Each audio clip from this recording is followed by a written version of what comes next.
안녕하세요. 사연에 빠지다의 DJ 민영입니다. 오늘도 시작하기 전에 구독과 좋아요 버튼 꾹꾹 눌러주시고요. 그럼 오늘의 사연도 함께 만나볼게요. 안녕하세요. 저는 서울에 사는 30대 후반 여자입니다. 결혼한 지는 3년 정도 되었고 바쁘게 일하느라 아직 아이는 없어요. 저는 평범한 4년제 대학을 졸업하고 나서 오랫동안 적성을 찾지 못해 방황을 했습니다. 취업 준비생을 빙자한 채 오랜 세월을 백수로 허송세월을 보냈죠.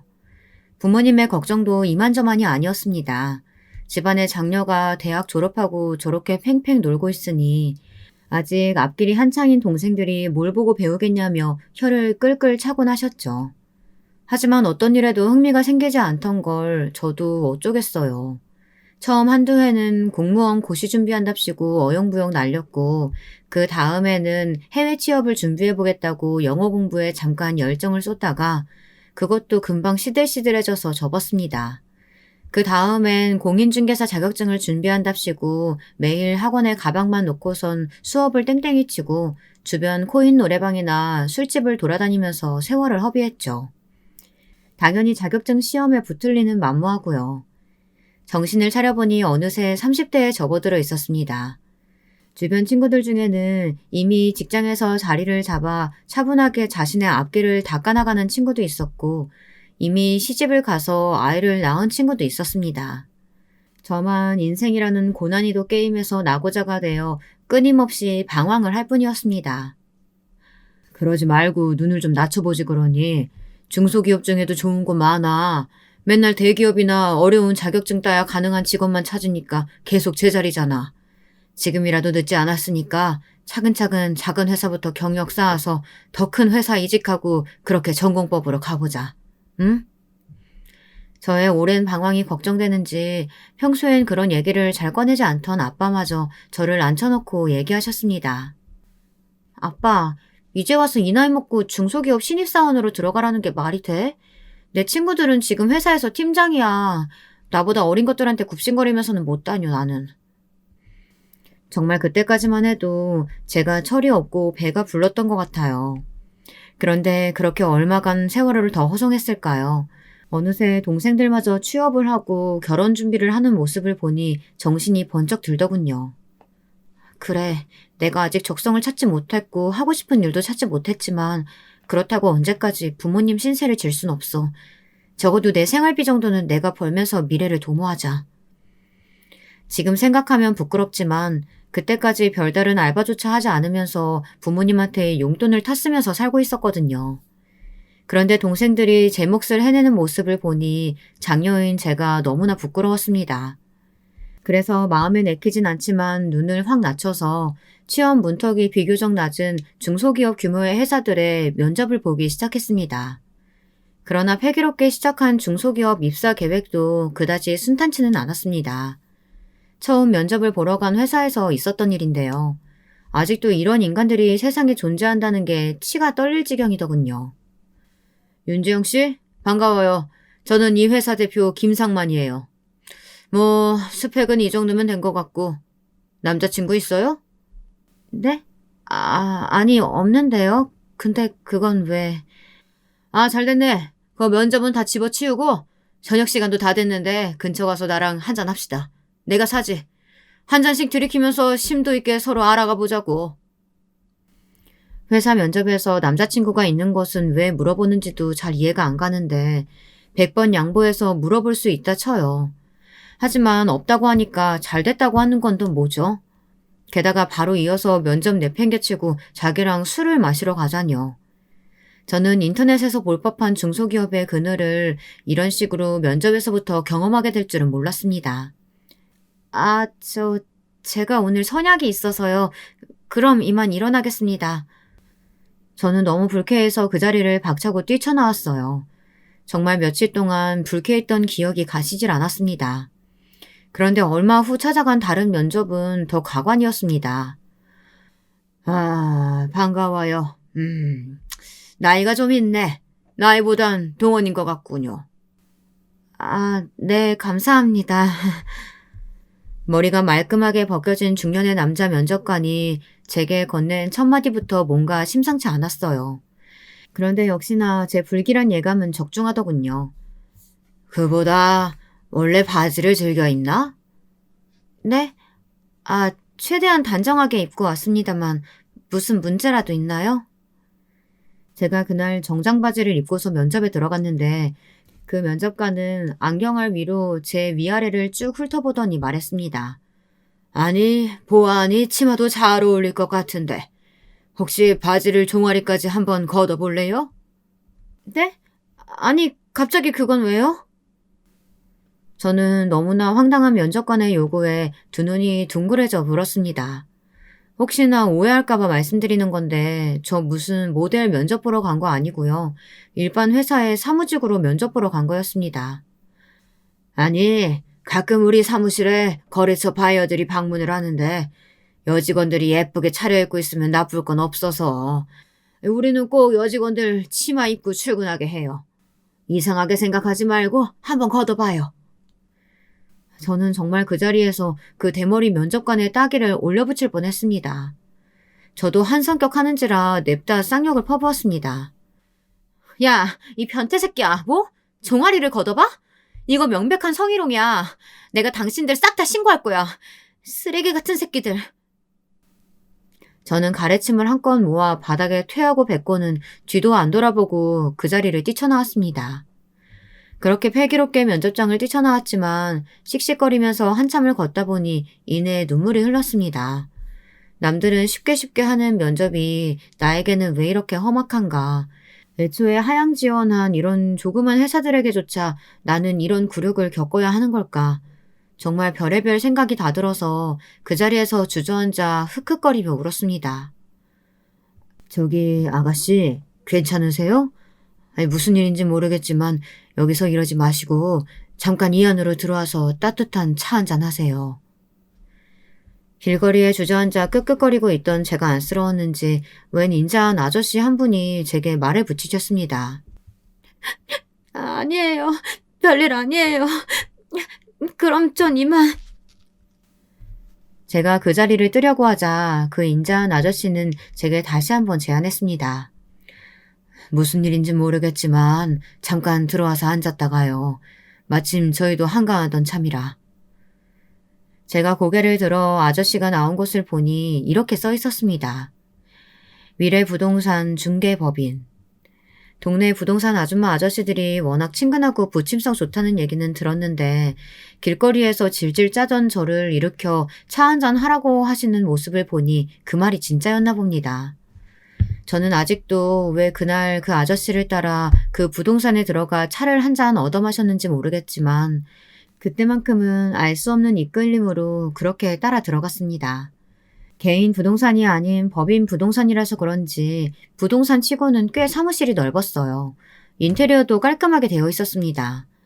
사무실에는 빈자리도 덜어 있었고 책상에 앉아 업무를 보는 직원도 한둘 있었습니다.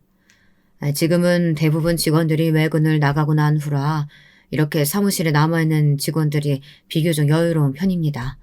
자, 이리 앉으세요.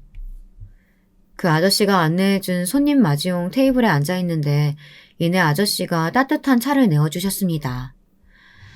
이번에 계약한 곳 건물주가 고맙다고 선물해주신 차인데 중국 운남성에서 건너온 보이차라고 하네요. 아주 귀한 겁니다. 드시고 싶은 만큼 드시고 계시고 싶은 만큼 계시다가 편하게 가세요. 감사합니다. 저는 그렇게 처음 보는 부동산 아저씨의 친절에 염치도 없이 그 자리에 길게 앉아 귀한 보이차 대접을 받았습니다. 따뜻하고 깊은 차를 마시자 이내 마음이 좀 진정되었습니다. 무슨 일인지 모르겠지만 너무 그렇게 슬퍼하지 말아요. 인생이라는 게 안 좋은 일이 있으면 또 좋은 일도 있고 그런 거 아니겠어요? 실례가 안 된다면 무슨 일 때문에 그러셨는지 제가 여쭤봐도 될까요? 저는 너무나 따뜻하고 인자한 부동산 아저씨의 말에 저도 모르게 그만 요 며칠 면접을 보러 다니면서 있었던 불쾌한 일들을 다 털어놓았습니다. 아이 저런 너무 기분 나빴겠네요. 아직도 그런 인간들이 있다니. 제가 기성세대를 대표해서 대신 사과드리겠습니다. 아니에요. 사장님이 왜 사과를 하세요? 말씀만으로도 너무 감사해요. 자신이 한 잘못도 아니고 연관된 사람도 아닌데 기성세대를 대신해 사과하겠다는 그 아저씨의 말에 저는 무언가 마음에 큰 울림이 있었습니다. 세상에 아직도 이런 어른이 남아있나 싶었습니다. 그런 생각을 하는 와중에 이내 그분께서 이런 말씀을 하셨습니다. 혹시 아직 직장 구하고 있다고 한다면 부동산 중개 일 배워보고 싶은 생각은 없나요? 뭐 보시다시피 저희도 중소기업에 불과합니다만 잠깐 몸담으시면서 더 크고 좋은 곳에 이직할 발판으로 삼으셔도 좋습니다. 만약 그렇지 않고 저희와 뜻이 맞아 계속해서 근무할 생각이 있다면 그것 또한 환영이고요. 네?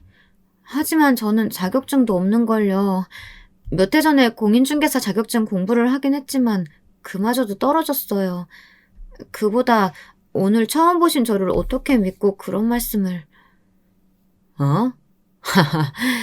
아, 이 부동산 중개일 오래 하다 보면 정말 수많은 사람을 마주하게 되거든요.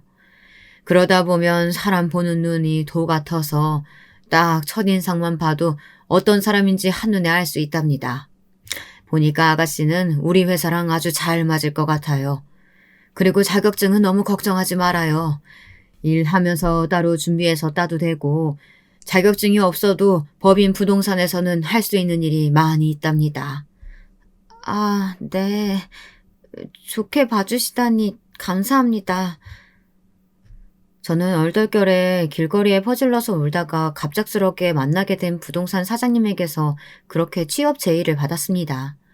상세한 급여 내역이나 근무 조건을 들었을 때는 당연히 제가 바라던 것과 거리는 멀었지만 이상하게 이 사장님이 그저 스쳐 지나가는 가벼운 인연은 아닌 것 같다는 생각이 들었습니다. 그래서 저는 무언가에 홀린 듯 즉답을 했습니다. 저 그럼 일단 한번 일해보겠습니다. 부동산 일은 전혀 문외한이지만 가르쳐 주시는 대로 열심히 배우겠습니다. 그래요. 우리도 사정이 여의치 않아 처음 급여는 정말 미안할 정도로 소박할 테지요. 하지만 업무 성취도에 따라 급여가 더 높은 업무로 전환될 수도 있고 적어도 여기서 일 배우고 나면 어디 가서 굶어 죽지는 않을 겁니다. 우리 같이 한번 잘해봅시다. 그렇게 저는 정말 우연한 계기로 법인 부동산의 직원으로 일하게 되었습니다. 사장님이 말씀하신 것처럼 초봉은 매우 작습니다. 중소기업답게 최저시급에 거의 딱 맞춘 금액이었습니다. 하지만 이상하게 저는 그것이 그렇게 아쉽지 않았어요. 부동산 일이 제 적성에 잘 맞았고 빠른 업무 적응으로 인해 금세 중개 실무에 투입되었습니다. 여러 손님들을 만나면서 방 보러 다니고 집 보러 다니는 게 그렇게 재미가 있었습니다. 집에서 탱자탱자 놀다가 드디어 출근하는 저의 모습을 보고 부모님도 한시름 놓으시는 듯 했습니다. 그렇게 몇 년을 즐겁게 일했는지 모르겠어요. 어느덧 업무에 완전히 익숙해져서 꽤 전문가 소리를 듣게 되었을 무렵 제게도 소중한 인연이 찾아왔습니다. 그 사람과는 부동산 손님으로 처음 만났습니다. 그때 당시 그 사람은 근처에 이직을 하게 되며 직장과 가까운 곳으로 자취방을 구하게 되었는데요. 그것을 제가 구해주게 된 거죠.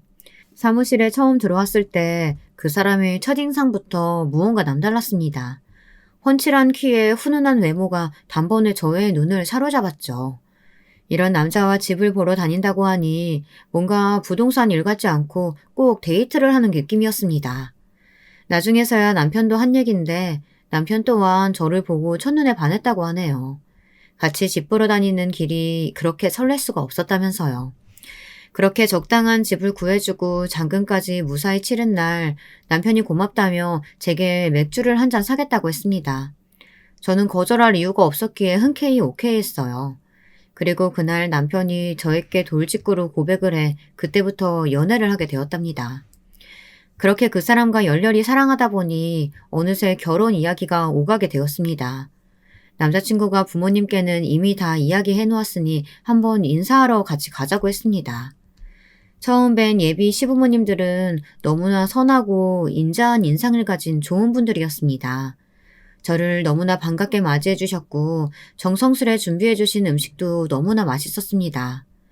그런데 그렇게 예비 시댁에 좋은 분들만 가득했다면 좋으련만 저는 거기에서 제 인생의 의외의 복병이자 최악의 인연을 만나게 되었습니다.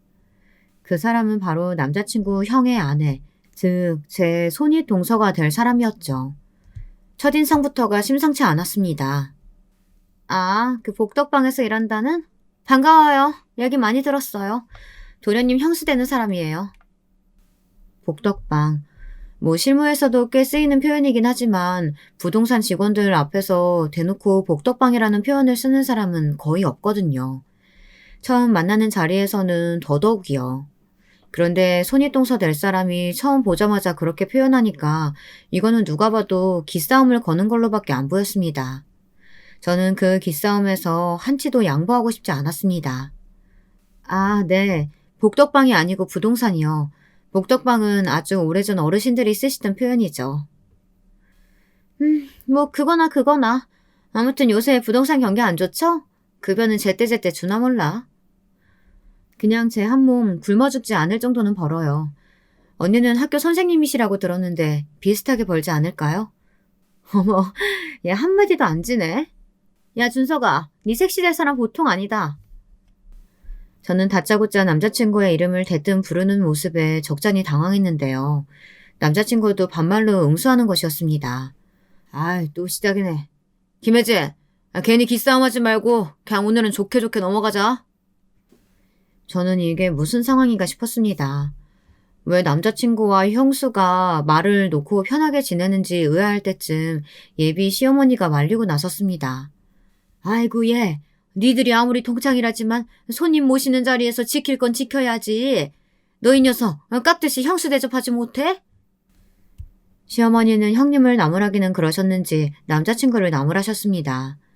네, 시어머니 말 그대로 두 사람은 동갑내기 같은 고등학교 동창이라고 하더군요. 남편과 예비 시아주버님, 형님까지 고등학교 때 다 같은 동아리였다나 봐요. 내가 오늘 딱 얘기하려고 했는데 형수가 먼저 얘기해버렸네. 형수가 원래 말이 저렇게 험해. 어머, 너 그거 내 편 들어주는 거야? 아니면 까는 거야? 입장 확실해. 니네는 1분도 안 지났는데 또 시작이니? 그만두지 못해? 시어머니의 나무라는 말로 그렇게 상황은 일단락 되었지만 저는 그날 저녁 식사 내내 불편한 마음을 감출 수가 없었습니다. 돌아오는 길에 남자친구에게 왜 손윗동서 될 사람에 대해 미리 말하지 않았느냐고 뭐라고 했습니다. 저런 무례한 모습도 미리 알고 있었더라면 마음의 준비를 하고 갔을 텐데 거기에 더해 두 사람이 동창이었다는 것이 무언가 깨림직한 마음이 들었거든요. 아, 미안. 나는 진짜로 오늘 자리에서 자연스럽게 말하려고 했었어. 그리고 걔가 원래 말이 험악하긴 한데 처음 보는 너한테까지 그렇게 무례하게 굴 줄은 몰랐어. 나도 예상 못했던 상황이야. 다음부턴 이런 일 없도록 할게. 그래도 그렇게 남편이 정말 예상하지 못한 일이었다며 진심으로 사과를 하자 저의 마음도 조금 누그러졌습니다. 결혼 생활하는 내내 저 형님과 마주하게 될 걸 생각하니 한편으로는 스트레스를 받기도 했지만 뭐 그래도 남편의 동창이고 두 사람의 친분이 어느 정도 있어 보이니 남편이 중간에서 잘 중재해 줄 것이라고 믿기로 했습니다. 그 믿음은 결혼하고 나서 처참하게 빗나가긴 했지만요. 어쨌거나 그 이후로 결혼 계획은 일사천리로 진행되어 머지않아 무사히 결혼을 잘 치렀습니다. 결혼식에 참석한 제 친구들은 어디서 저런 훈남 남편을 붙잡았냐면서 다들 부러워했고 제 어깨도 덩달아 으쓱해졌습니다. 남편과의 신혼생활도 행복하게 그지 없었어요. 저를 많이 사랑해 주었고 저 또한 가정에서는 저를 사랑해주는 남편과 직장에서는 한없이 인자한 사장님 밑에서 즐거운 직장 생활을 할 수 있었기 때문입니다. 행복이란 단어를 빼고 제 삶을 표현할 다른 단어는 없을 정도였죠. 딱 하나, 너무너무 짜증나는 형님만 제외하고 말이죠.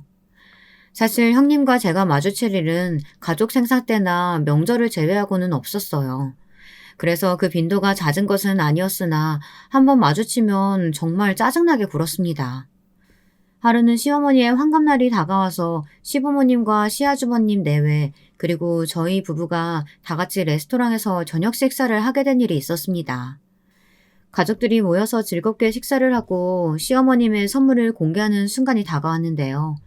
형님이 기다렸다는 듯이 봉투 하나를 꺼내며 어머님께 건넸습니다. 어머님, 이거 태국 방콕이랑 파타야 5박 6일 티켓이에요. 아버님이랑 즐겁게 여행 다녀오세요. 생신 진심으로 축하드려요. 아이고, 뭘 이런 걸 다 준비했니 그래. 고맙다 큰아가. 잘 다녀오마. 형님네 부부도 막 여유로운 편은 아니었지만 시어머니의 환갑을 기념해 꽤 큰맘 먹고 태국 티켓을 준비한 것 같았습니다. 그런데 자신의 선물을 공개하기가 끝나기 무섭게 형님이 제게 말을 건넸습니다. 동서는 뭐 준비했어? 얼른 꺼내봐. 아, 네. 저는 이거 준비했어요. 어머님, 이거 제가 직접 만든 거예요. 저는 그간 정성스레 준비한 제 선물을 테이블 위에 올려두었습니다. 아이고, 이게 웬 가방이니? 색깔도 영롱하고 깔끔한 게 아주 이쁘구나. 네, 어머님. 일전에 제가 가죽공방 자리를 찾아드린 손님이 한 분 계신데요. 솜씨가 너무 좋아서 언제고 꼭 그 손님한테 수업을 들어보고 싶었거든요. 그런데 마침 어머님 생신도 다가오고 해서 이참에 더 미루지 말고 수업 들으면서 직접 어머님 가방 만들어 봐야겠다고 생각했어요. 한 달 동안 매일 가서 공방 사장님한테 특훈 받아가며 열심히 만든 거예요. 아이고, 너무 마음에 든다, 아가. 어쩜 내가 이렇게 제일 좋아하는 색깔로 예쁘게 잘 만들었어. 가죽도 엄청 짱짱해 보인다, 얘. 어머님이 너무 마음에 들어 하시자 제가 신나서 더 설명을 덧붙였습니다. 어머님 이거 이태리에서 최고 등급 판정받은 가죽이에요. 정말 어렵게 구해서 한 달 내내 정성스럽게 만들었어요. 이가 어머니 새 가방 사신 지 오래됐다고 해서 새 가방은 꼭 제가 선물해 드려야지 하고 생각하고 있었어요. 어머님은 제 말에 더 기분이 좋아지셨는지 그 가방을 품에 안고는 말씀하셨습니다. 너무 고맙다 아가. 안 그래도 새 가방 하나 필요했는데 우리 막내 며느리가 직접 만든 거라고 하니 더 귀하고 값지지 뭐냐. 이렇게 훈훈하고 화기애애한 분위기가 이어지는데 형님이 찬물을 확 끼얹었습니다. 동서, 아무리 정성도 좋다지만 그래도 어머니 한갑인데 이왕이면 명품 브랜드 가방으로 센스 있게 딱 준비했어야지. 이게 뭐야, 마감도 허술하고 색깔도 너무 유치하지 않아? 저는 형님의 그 말을 듣는데 기분이 팍 상했습니다. 아니 어머니도 마음에 들어 하시고 하는데 지가 뭐라고 나서서 그렇게 제가 준비한 선물을 비하하는지 정말 웃기지도 않았습니다. 아마도 시어머니께서 자기가 무리해서 준비한 선물보다 제 소박한 선물을 마음에 들어 하시는 게 배알이 꼴려도 단단히 꼴린 것 같았습니다. 형님, 제 형편의 명품 가방은 지금 좀 무리이기도 하고요. 명품 브랜드에서 쓰는 가죽보다 훨씬 고급 가죽 어렵게 구해서 정말 한 땀 한 땀 정성스레 만든 거예요. 그리고 제 솜씨 좋다고 공방 원장님도 칭찬해 주셨고요. 어머님도 마음에 들어 하시는데 꼭 그렇게 찬물에 끼얹으셔야 돼요? 또 한마디도 안 지려고 하네. 아니 직장 생활한다면서 그동안 그런 돈도 안 모으고 뭐 했어? 아, 중소기업 다닌다고 했지? 그러게 내가 준석이한테는 중소기업 다니는 색시는 다시 한번 좀 생각해보라고 했더니 끝끝내 말을 안 듣고. 아휴. 저는 그 말에 빠직해서 형님에게 반박했습니다. 형님, 제가 중소기업 다니는 거랑 지금 이 상황이랑 무슨 상관이 있죠? 그리고 저 작은 회사 다니긴 하지만 적어도 남편한테 손 안 벌리고 제 몫은 똑바로 하고 있어요. 형님이야말로 무슨 삼성전자급 대기업 다니시는 것도 아니고 어차피 공무원 월급 빠는데 저에 비해서 벌면 얼마나 더 버신다고 그렇게 유세를 떠세요? 뭐? 유세를 떨어? 이게 손이똥사한테 이제 아주 막 나가네? 야! 내가 아무리 공무원이지만 너보다는 더 벌어. 여기서 급여통장 깔까? 어? 네, 한번 까보세요. 얼마나 더 벌길래 그러시는지. 저도 두 눈으로 확인 좀 하게요. 아이고, 네 기본급 150만 원 버는 것보다 내가 2배는 더 벌어 이거 사. 저는 갑자기 제 기본급을 언급하는 형님의 말에 카운터를 한 대 얻어맞은 것 같았습니다. 머리가 어질어질해서 정신을 차릴 수가 없었습니다. 어떻게 알았는지 제 기본급을 알고 있었기 때문에 저리도 당당하게 나올 수 있었던 것입니다. 네? 아니, 형님이 제 기본급 액수를 어떻게 알고 계세요? 어떻게 알긴 네 남편한테 미리 물어봐서 알고 있지. 그 이야기 듣고 내가 얼마나 두 사람 결혼을 반대했는데. 아휴, 박준석 저 모질이가. 으휴. 저는 너무나 충격을 받았습니다. 아니, 남편이라는 인간이 지 형수한테 제 급여가 얼마인지 왜 이야기하는 거죠? 저는 너무나 큰 배신감에 남편 쪽을 쳐다봤는데 남편은 어쩔 줄 몰라서 쩔쩔매고 있었습니다. 그렇게 저랑 형님의 분위기가 더욱 거세지자 시어머님이 제 편을 들어주었어요. 아이고, 너는 또 시작이니? 왜 막내만 보면 못 잡아먹어서 한다리야? 내 취향에 꼭 맞게 아주 이쁘게 잘 만들었구만. 너희들이 준비한 선물 어느 하나도 안 귀여운 것이 없다. 그러니까 쓸데없는 실갱이 그만두고 어여 남은 음식이나 마저 먹자. 어머님이 말리지 않으셨다면 형님이고 뭐고 진짜 계급장 다 떼고 머리끄댕이 잡고 남편이란 자식 얼굴에도 뜨거운 국물을 확 퍼부을 뻔했어요. 형님이란 인간이 사사건건 저를 없이 여기면서 시비 거는 것도 짜증나는데 남편이란 작자가 보호를 해주기는커녕 제가 약점 잡힐 만한 얘기를 먼저 형님한테 한다는 게 말이 되는 상황인가요? 눈치가 없는 건지 지능이 낮은 건지 정말 그 자리에서 한 대 쥐어받고 싶었습니다. 저는 속이 열불이 터질 대로 터져 형님에게 한마디 건대려고 하는데 남편이 옆에서 다른 사람들 안 보이게 제 양 손목을 꼭 잡고서 소리 없이 말렸습니다. 제가 그런 남편을 화난 눈빛으로 째려보자 남편이 간절한 눈빛으로 제게 애원하듯 그러지 말라는 사인을 보냈습니다. 저는 남편에게만 들릴 정도로 작게 집에 가서 보자 라고 하곤 화를 겨우 눌렀습니다. 결국 그날도 기분이 잡칠 대로 잡친 채 집으로 돌아오는 길에 남편을 쥐잡듯이 잡았습니다. 오빠 진짜 미쳤어? 내 급여를 왜 형님한테 얘기해? 안 그래도 나 무시하는 사람한테. 그리고 형님이 그렇게까지 무례하게 구는데 오히려 나를 말려? 뭐 하자는 거야 대체? 진짜 내 손에 죽고 싶어? 미안해 지영아, 진짜 미안해. 그냥 형수기 전에 워낙 친했던 동창이니까 결혼 준비하는 얘기하면서 겸사겸사 앞으로 우리 계획도 얘기하면서 곁다리로 말한 건데 그걸 거기서 그렇게 써먹을 줄은 몰랐네. 진짜 미안하다. 야, 이 나쁜 자식아. 네가 그러고도 남편이야? 아휴, 정말 속 터진다, 속 터져. 너 정말 내 편이 맞긴 하니? 진짜 미안해. 다 내 잘못이야. 남편의 장점이자 단점은 자기 잘못을 온전히 빠르게 인정한다는 점이었습니다. 그게 장점이라면 자신의 잘못을 돌이켜볼 줄 아는 사람이기 때문에 큰 싸움이 벌어지지 않는다는 것이었고, 단점이라면 저는 아직 화가 안 풀렸는데 본인이 저렇게 잘못했다고 싹싹 비니 저만 나쁜 사람이 되는 느낌이 드는 것이었습니다. 그러자면 애초에 이런 저의 화를 원천봉쇄해버리는 남편이 얄미워지기까지 했습니다. 너 한 번만 더 선 넘으면 진짜 나 이 결혼 어떻게 할지 모른다. 똑똑히 기억해도 지 마누라 급여를 형수한테 말하는 게 말이 돼? 저는 정말 저승사자의 얼굴을 하고선 남편에게 엄포를 놓았습니다. 사과가 빠른 남편은 다시 제게 연신 사과를 하며 다시는 안 그러겠노라 약속을 했죠. 그런데 그쯤 되니까 제게 의문이 하나 생겼습니다. 그것은 왜 형님은 저에게 그렇게까지 쓸데없는 관심을 가지는 걸까 하는 것이었습니다. 뭐 제 직업이 마음에 안 들고 뭐가 안 들고 하는 건 100번 양보해서 자기 취향이라고 해도 손 아랫동서에 급여 내역까지 조사하는 건 아무리 생각해도 좀 이상했습니다. 그런 생각이 들고 나서 그간의 형님의 행동을 돌이켜보니 그것은 저에 대한 자격지심 그 이상도 이하도 아니었습니다. 아니, 더 정확히 라이벌 의식에 가까웠습니다. 일반적으로 동서지간에 자격지심을 느끼는 일들이야 다른 가정에서도 흔하게 일어나는 일이지만 형님의 자격지심은 뭔가 모르게 그 색깔이 달랐습니다. 그래서 저는 남편에게 물었습니다. 오빠, 근데 형님은 왜 그렇게까지 나한테 쓸데없는 관심을 가지는 거야? 단순히 동서지간 오지랖 부리는 것 치고는 선을 좀 크게 넘지 않아? 그게 이것도 언젠가는 말하려고 했는데 지금 한꺼번에 말하는 게 낫겠다. 확실하진 않은데 아마 그때일 때문일 거야. 남편이 쭈뼛쭈뼛하면서 꺼낸 이야기는 너무나 놀라웠습니다. 앞서 말씀드렸다시피 남편과 형님은 고등학교 동창이자 시아주버님과 함께 같은 동아리 소속이었다고 말씀드렸었죠. 그 시절에 글쎄 형님이 남편을 엄청 짝사랑했대요. 남편은 잘생기고 키도 훤칠했기 때문에 문 여학생들에게 인기가 참 많았는데 형님도 그 중에 한 명이었던 거죠. 그런데 남편은 형님이 전혀 여자로 느껴지지 않아 여러 번 야멸차게 거절을 했었고요.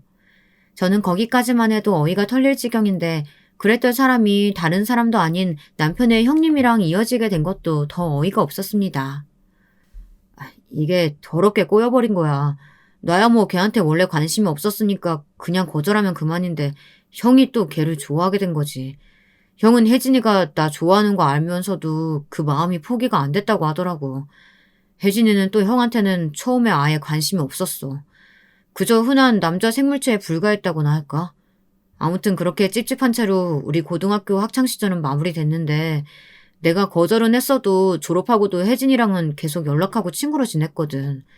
근데 한참 세월이 지나서 형이 결혼한다는 색시를 데리고 왔는데 그게 혜진인 거야. 나도 엄청 놀랐다니까. 내가 걔한테 야, 너 이거 어떻게 된 거냐 막 추궁하니까 그냥 그렇게 됐다면서 자기가 어릴 때 나 좋아했던 거 이제 입도 뻥끗하지 말고 무덤까지 가져가라고 아주 협박을 하더라고. 나는 뭔가 깨림직하긴 했는데 영원히 장가 못 갈 것 같은 형님이 결혼한다는데 반대할 수가 없었지. 근데 나는 아무리 생각해도 좀 이상해. 당신이라면 같은 상황에서 우리 집에 시집 올 수 있겠어? 자기가 어렸을 적 짝사랑했던 남자의 친형의 아내가 될 수 있겠냔 말이야.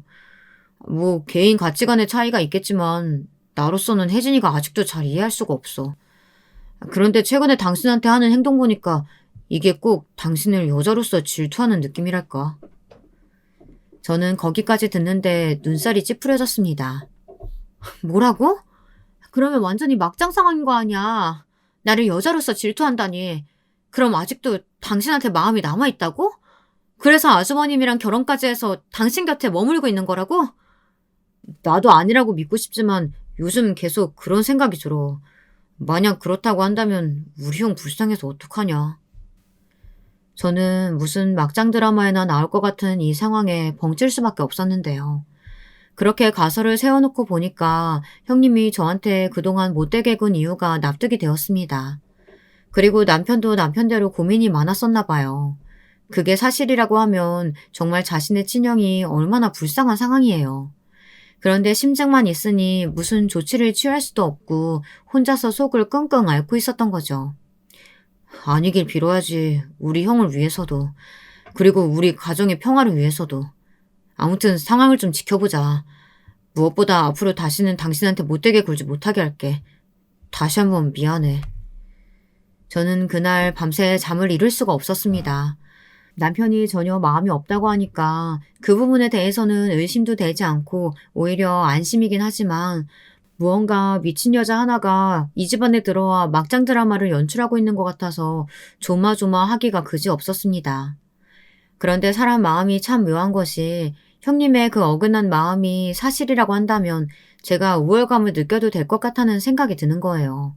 어쨌든 남편을 쟁취한 사람은 저고 그런 남편과 행복하게 잘 살고 있는 것도 저잖아요. 형님의 그런 무례하고 개념 없는 행동들은 그저 패배자의 발악일 뿐인 거죠. 그렇게 생각하고 나니까 형님이 그간 굴었던 못된 행동들이 하나도 기분이 나쁘지가 않았어요. 요즘 말로 타격감이 전혀 없다고나 할까요? 그래서 아주버님께는 죄송한 얘기지만 형님의 그 마음이 사실이어서 제가 평생 우월감을 느끼며 살았으면 좋겠다는 생각까지 하게 되더라니까요. 정말 저도 그렇게까지 착한 사람은 아닌가 봅니다. 어쨌든 악재라고만은 여길 수 없는 것이 그런 사실을 알고 난 후 형님에 대한 저의 스트레스는 눈에 띄게 줄어들었습니다. 뭐라고 지랄지랄을 해도 그저 불쌍하다는 생각밖에 안 들더군요. 차라리 잘 됐다 싶었습니다. 그런데 그 지랄도 계속 선을 넘으니까 더 이상은 못 참겠는 순간이 찾아왔습니다. 그간 제가 열심히 회사 생활을 해온 결과 대리에서 과장으로 승진을 하게 되었는데요. 기본급은 역시나 적었지만 그래도 제가 열심히 일한 것에 대한 인정을 받은 것 같아 기분이 매우 좋았습니다.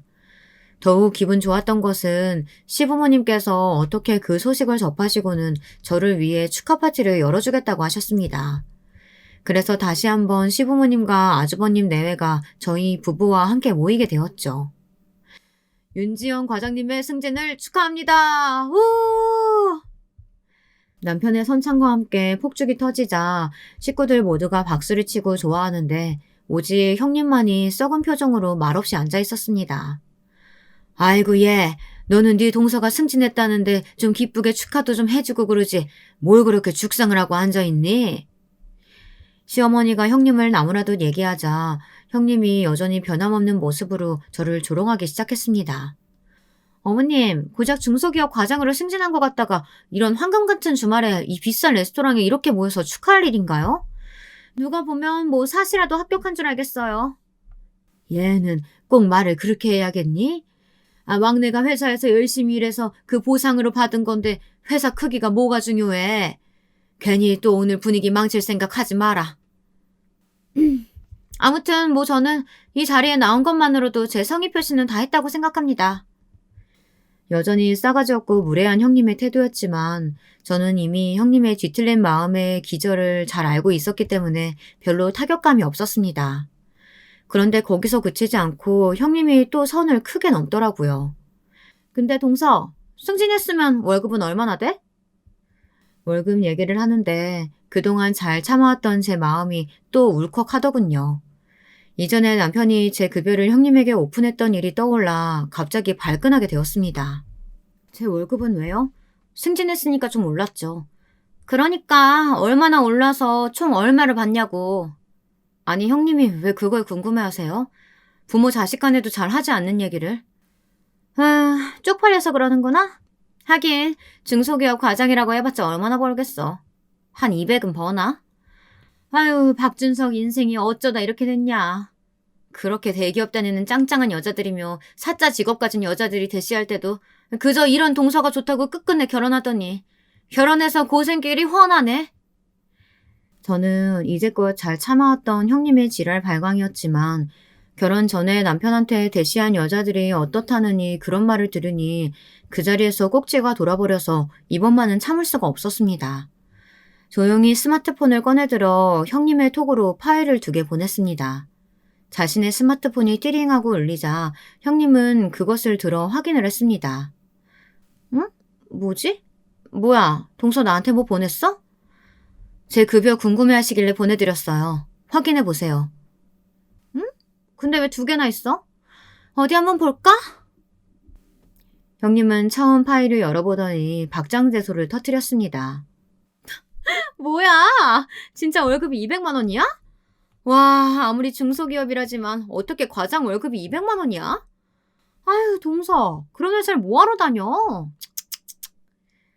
그거는 기본급 명세서고요. 파일 하나 더 있는데 그것도 마저 열어보세요. 응? 그게 뭔데? 어디 보자. 형님은 2번째 파일을 열어서 한참을 빤히 쳐다보더니 이렇게 중얼거렸습니다. 아니, 이게 뭐야? 성과급 내역서. 일시, 100, 1000만, 10만, 100만, 1000만? 4,500만 원? 이게 어떻게 된 거야, 동서? 저는 그때를 놓치지 않고 형님한테 쏘아붙였습니다. 어떻게 되긴요, 형님. 이번 달에 제가 번 돈이 기본급 합쳐서 4,700만 원이라는 얘기죠. 형님, 제가 형님보다는 10배는 좋게 넘게 훨씬 잘 벌 것 같은데 이제 그 입 좀 닥치시죠. 쪽팔리지도 않으세요? 거짓말. 너 이거 거짓말이지? 이거 다 가짜 문서지? 어머니, 인연이 지금 가족들 앞에서 사기극 벌이네요. 당장 이혼시키세요. 형님은 거의 개거품을 물고 발악을 시작했습니다. 제가 그런 많은 돈을 번다는 사실을 받아들일 수 없었나 봅니다. 이쯤 되면 여러분들도 이게 무슨 상황인가 싶으시죠? 중소기업을 다닌다는 제가 어떻게 한 달에 그렇게 많은 돈을 벌 수 있나 싶어서요. 그 해명을 잠시 해드릴까 합니다.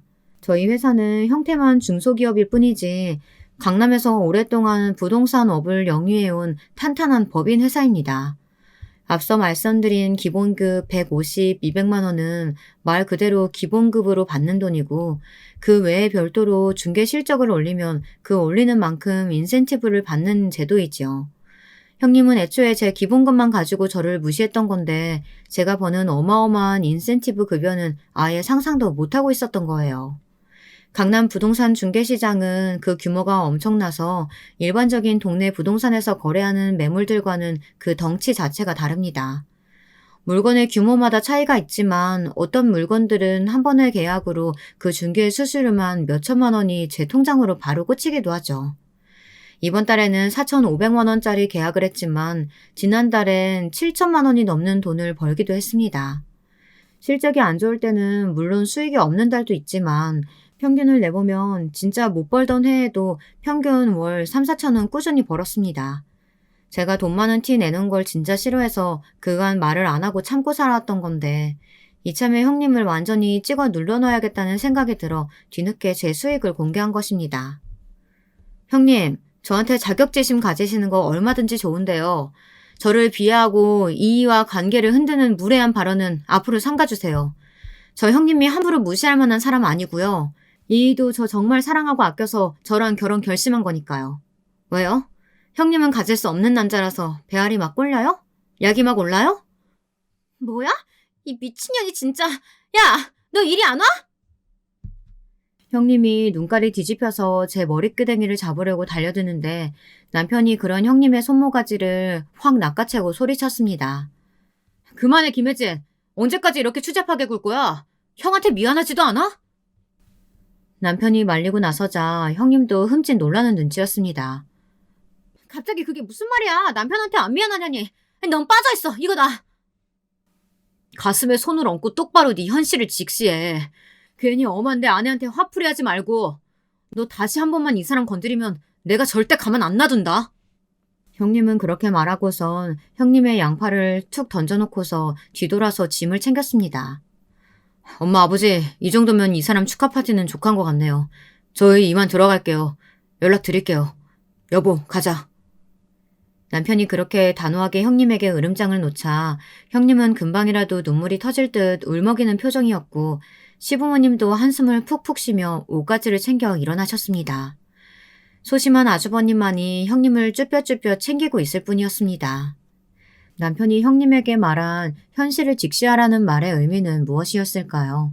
그것은 아마도 자신에 대한 뒤틀린 마음으로 자신의 형과 결혼까지 해 자신의 곁에 머물러 있는 그 모습을 스스로 돌아보고 깨달으라는 의미는 아니었을까요? 왜냐하면 형님은 형님 스스로조차도 자신의 남편에 향한 그런 뒤틀린 마음을 인지하지 못하고 있는 것이 분명했으니까요. 그리고 그것이 자신과 아주버님을 얼마나 괴롭게 하는 일인지도요. 그날 그런 난장판이 벌어진 뒤 집에 돌아오는데 웬일로 제 편을 들어준 남편이 무척 고마웠습니다. 오, 박준석 씨, 웬일로 내 편을 그렇게 멋지게 들어주신대? 이제야말로 남의 편이 아니라 내 편 같은데? 무슨 소리야, 난 항상 당신 편이지. 나도 그간 고민 많이 했어. 혜진이 걔 이대로 두면 안 되겠다는 생각 계속했었는데 아까 계속해서 당신 긁어대는데 이제는 뭐라도 액션을 취해야겠더라고. 걔도 생각이 있는 애면 내가 한 말이 무슨 말인지 알겠지. 나는 그냥 걔도 불쌍하고 형도 걱정이야. 막말로 우리 안 보고 살면 되지만 그 두 사람의 결혼 생활은 행복할까? 부디 두 사람에게 최선의 결정을 하길 바랄 뿐이야. 남편은 아주버님의 입장을 생각해서 그 자리에서 대놓고 이야기하지 않고 형님만 알아들을 수 있도록 애둘러서 얘기했던 것입니다. 저는 집에 도착해서 시부모님께 전화를 드려 좋은 자리 마련해 주셨는데 그런 소동을 일으켜서 정말 죄송하다고 사과를 드렸습니다. 시부모님은 아니라고 제가 그간 오죽 쌓였으면 그렇겠냐고 당신들께서 형님을 따끔하게 혼내겠다고 하시며 제 편을 들어주셨습니다. 그 소동이 있은 지 벌써 1년이 다 되었는데요. 결국 들리는 얘기론 형님네가 이혼을 준비 중이라고 하더라고요. 지난달에 서류 접수를 하고 숙려기간 중에 있다고 했던 것 같은데 저도 정확히 이혼 절차를 몰라 어디까지 진행되었는지 모르겠어요. 굳이 더 묻지도 않았고요. 다만 형님이 이전에 저에게 못되게 굴고 시비를 걸 때는 당장 내 눈앞에서 사라져버렸으면 좋겠다는 생각을 했었는데 막상 그런 일이 있고 이혼 준비 중이라고 하니 형님이 한없이 불쌍해지는 거 있죠. 표면적으로만 놓고 보면 그런 미친 여자도 없죠. 그런데 한편으론 남편을 얼마나 마음속에 오랫동안 깊이 담아두었으면 그렇게까지 했을까 하는 생각이 들어서 말이죠. 이제라도 본인의 뒤틀린 마음을 잘 깨달아서 이 집안으로부터 떠나는 결정을 한 건지 어쨌는지는 모르겠지만 그냥 이제라도 본인의 인생 잘 살아갔으면 좋겠네요. 사실 제일 불쌍한 사람은 아주버님이에요. 저는 아직도 궁금한 게요. 아주버님이 과거 형님이 제 남편을 짝사랑했다는 사실을 알고 있었다고 했잖아요. 그러면 결혼할 때 혹시라도 형님이 남편에게 그런 마음이 아직 남아있지는 않을까 한 번이라도 생각을 안 했을까요? 이 부분이 너무 궁금해서 아주버님께 여쭙고 싶었지만 무언가 아주버님만의 사정이 있을 것 같아 차마 지금까지도 엿듣지 못했습니다. 아마 형님의 어린 시절 추억 정도로 생각하고 쿨하게 넘어갔거나 아니면 아직 자신의 동생에게 마음이 남아있다는 걸 알면서도 형님이 너무 좋으니까 그렇게 해서라도 곁에 두고 싶었던 것, 이 둘 중 하나겠죠. 그런데 소심한 아주버님의 성격을 미루어 봤을 때 아무래도 후자인 것 같아서 마음이 너무 아파요. 자신을 사랑하지 않지만 동생에 대해 아직도 마음이 남아있어서 자신에게 접근한 여인.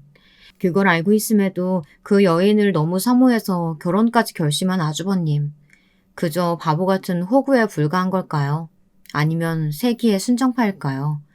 뭐 결국엔 이혼을 하기로 결정을 했다고 하니까 그 어느 쪽도 아닐 수 있겠죠. 부디 아주버님도 앞으로 좋은 일만 가득했으면 좋겠습니다. 저는 오늘도 회사에 출근해 열심히 일을 하고 있습니다. 저야말로 요새 흔히들 말하는 힘순 찐이 아닐까요? 힘을 숨긴 찐따 말이에요.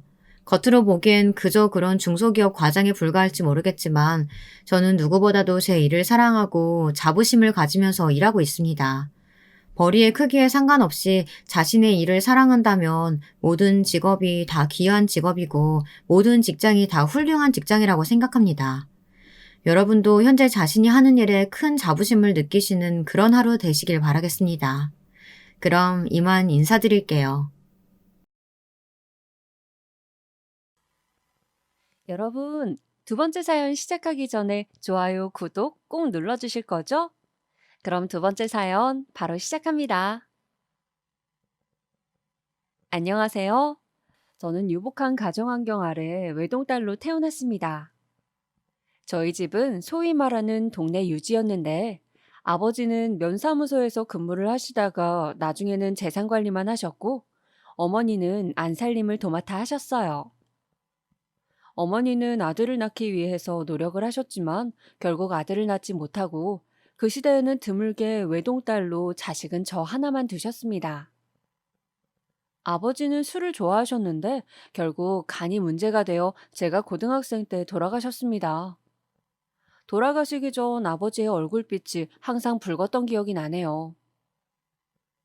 어머니는 슬퍼하셨지만 많은 집안 대소사를 이끌어 나가셔야 했기 때문에 그 후로 여장부가 되어 많은 일들을 하셨어요. 또 워낙 음식 솜씨가 좋으셨기 때문에 나중에는 한정식 가게를 운영하셔서 원래 있던 재산보다 더 큰 돈을 버셨죠. 엄마의 음식은 정갈하고 맛있었는데 그 중에서도 사람들이 제일 칭찬을 많이 했던 것이 바로 멸치볶음이었습니다.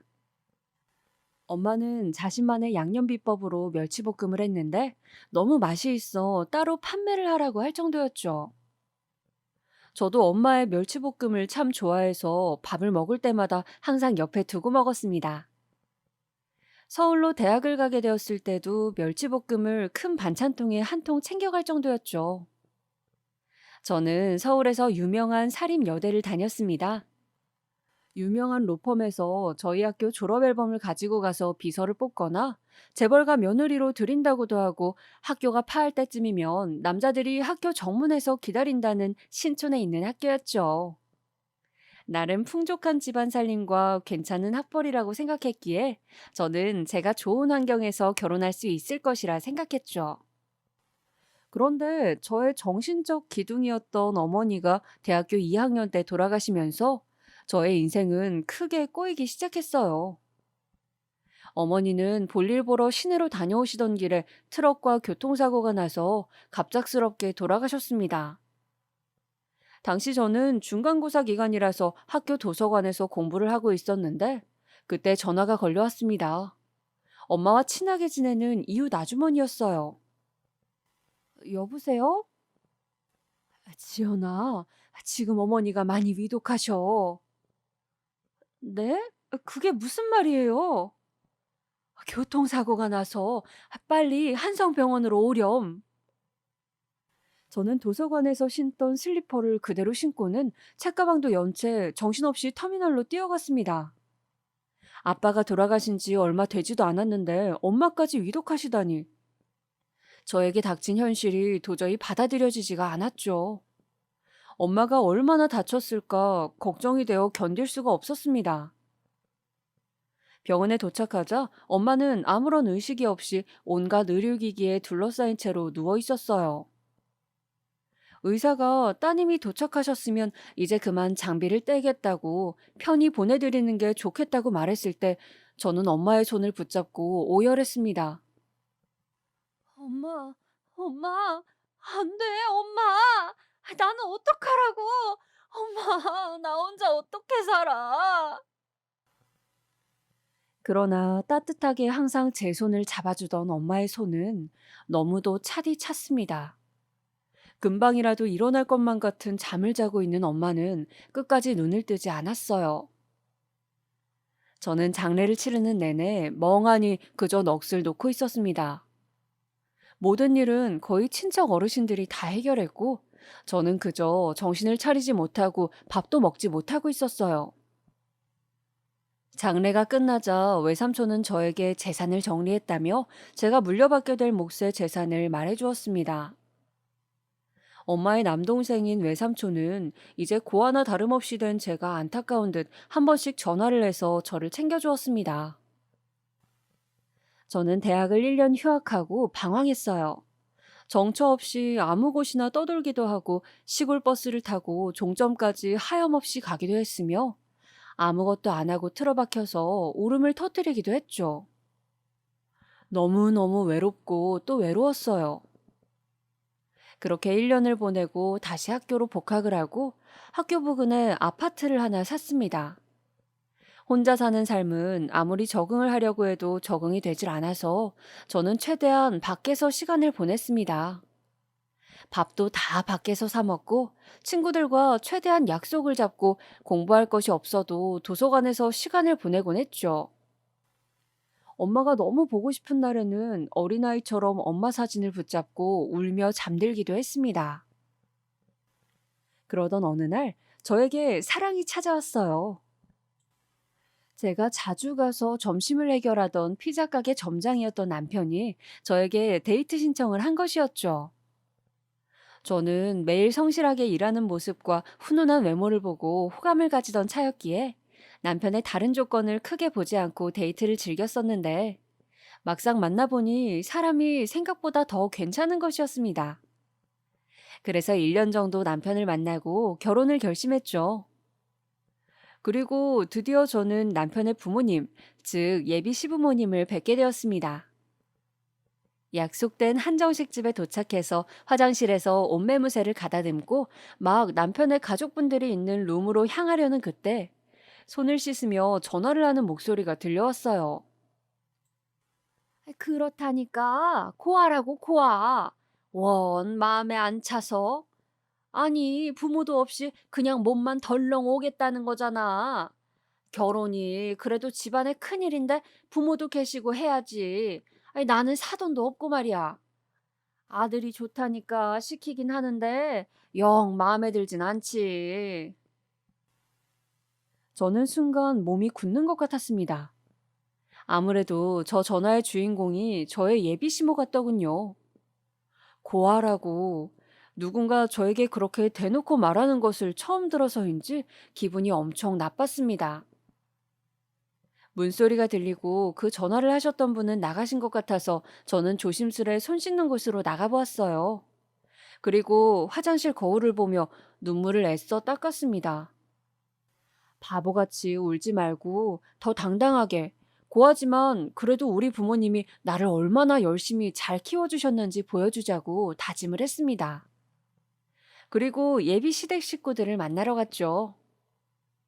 속으로는 무슨 생각을 하셨는진 모르지만 두 분은 저를 안쓰러워하시며 고생이 많았다고 돌아가신 부모님 이야기도 다정하게 물어보시고 결혼하게 되면 우리가 부모니까 많이 기대도 된다며 따뜻한 말씀을 해주셨죠. 저는 화장실에서 고아 운운했던 게 예비 시모인 것 같았지만 애써 그 기억을 마음에 지우며 좋게 생각하려 했어요. 다른 사람일 거라고 저 자신에게 합리화를 하면서 말이죠. 저는 꼭 남자친구와 결혼을 해서 외로운 제 인생에 반드시 가족을 만들고 싶었거든요. 그리고 어서 아기를 낳고 싶었어요. 아기를 낳는다면 엄마 아빠가 보고 싶을 때마다 아기를 보며 견딜 수 있을 것 같았거든요. 그렇게 저는 남친의 부모님께 인사를 드리고 결혼을 하게 되었어요. 시댁에서는 감사하게도 너는 그냥 지금 네가 가지고 있는 재산을 그대로 가지고 있고 우리가 알아서 신혼집을 마련할 테니 혼수만 간단히 채우라고 예단이다 뭐다 그런 거 할 필요도 없다면서 결혼으로 장사하는 사람들 이해를 못 하겠다고 하셨어요. 그래서 저는 간단히 가전제품 큰 것들만 마련해서 결혼을 하게 되었습니다. 남편은 무던하고 부모님 말씀을 잘 따르는 사람이었어요. 그런데 피자 가게 점장 일이 마음에 안 들었던지 결혼하고 나서는 이제 내 사업을 좀 해보고 싶다면서 계속 가게를 그만둘 꽁리를 하는 것이었습니다. 내심 불안해진 제가 그만두면 뭘 하고 살 거냐고 물어도 남편은 그저 미천을 가지고 사업을 구상 중이라고 했어요. 작은 식당을 하시던 시부모님 역시 식당을 접어버리시고는 남편과 함께 뭔가를 알아보고 다니시는 눈치였습니다. 저는 대학 졸업 후 회사를 다니다가 결혼을 하면서 그만둬 버렸기 때문에 소일거리로 하고 있는 학원 보조교사 아르바이트를 하면서 상황을 지켜보고 있었어요. 그런데 어느 주말 저녁 시부모님 댁에서 같이 저녁을 먹고 있던 때였습니다. 얘야, 잠깐 할 말이 있는데 우리가 사업 구상하고 있는 건 알고 있지? 네? 아, 뭔가 식당 정리하시고 다른 거 하신다고는 들었는데. 우리가 원래는 백반집을 하다가 이번에 보쌈집을 한번 해보려고 하거든. 그런데 자금이 좀 부족하네. 네. 그래서 말인데 어차피 너희 신랑, 그러니까 우리 아들이 매니저로 일하게 될 식당이니 네가 투자를 좀 해주는 게 어떻겠니? 네? 제가요? 어머니 돌아가시면서 유산받은 땅하고 집이 좀 있다고 들었는데 그 돈을 좀 현금화해서 보태주면 안 되겠니? 어차피 우리 죽고 나면 네가 받게 될 건데 네가 투자를 해주면 식당을 훨씬 크고 멋지게 오픈할 수 있을 것 같구나. 아, 네. 자기야, 진짜 부모님하고 나 많이 알아봤고 자신 있어. 당신한테 내가 다 브리핑할게. 저는 머릿속이 복잡해졌습니다. 우리 부모님이 나에게 물려주신 재산인데 시댁 사업에 고스란히 투자를 하자니 걱정이 많이 되었죠. 그런데 또 남편이 저렇게 나서서 꿈에 부풀어 있는데 나는 투자를 못하겠다고 하는 것도 쉬운 일은 아니었습니다. 결국 저는 일주일을 꼬박 고민한 끝에 땅과 집을 처분해서 시댁 사업을 도와드리기로 했죠. 처분을 해보니 1억이 넘는 돈이었습니다. 제 돈이 투자된 이후 가게 인테리어는 급속도로 진행되었고 식당은 아주 넓고 멋지게 오픈하게 되었습니다. 백반집을 했던 솜씨가 있으셔서 식당은 밑반찬 하나하나 모두 맛이 있었고 사람들은 돌솥밥과 보쌈뿐 아니라 모든 반찬이 정말 맛있다며 엄청나게 몰려들었죠. 결과는 대성공이었습니다. 작은 식당을 할 때와는 비교할 수 없을 정도로 많은 돈을 벌었습니다. 저와 남편, 그리고 시부모님이 모두 매달려도 일손이 많이 부족해서 직원도 많이 채용을 했습니다. 그렇게 저는 아르바이트도 그만두고 시댁의 식당 일을 돕고 평탄하게 신혼생활을 보내고 있었어요. 단지 고민이 있다면 아기가 들어서지 않는다는 것이었습니다. 어느새 결혼 3년 차가 되었는데 아직도 소식이 없어 병원을 다녔어요. 임신에 좋다는 것들을 먹어가며 몸 관리하는 데 매진을 했는데도 남들 다 하는 임신이 저는 힘들었습니다. 제가 임신을 하고 싶어 종종거리는 것과는 달리 남편은 임신에 대해 무관심했어요. 어서 우리를 닮은 아기를 낳고 싶지 않냐고 하면 남편은 항상 건성으로 대답만 하고 제가 퇴근을 하면 병원에 가긴 했지만 스스로 나서서 적극적으로 뭔가를 하려고 들지는 않았죠. 저는 남편이 왜 이렇게 자식을 낳는 일에 관심이 없는지 이해도 안 되고 서운했습니다. 저는 부모님이 안 계시고 형제가 없어서 그런지 정말 내 피부치가 절실했거든요. 그런 부분에 서운함이 커지자 부부싸움이 잦아졌어요.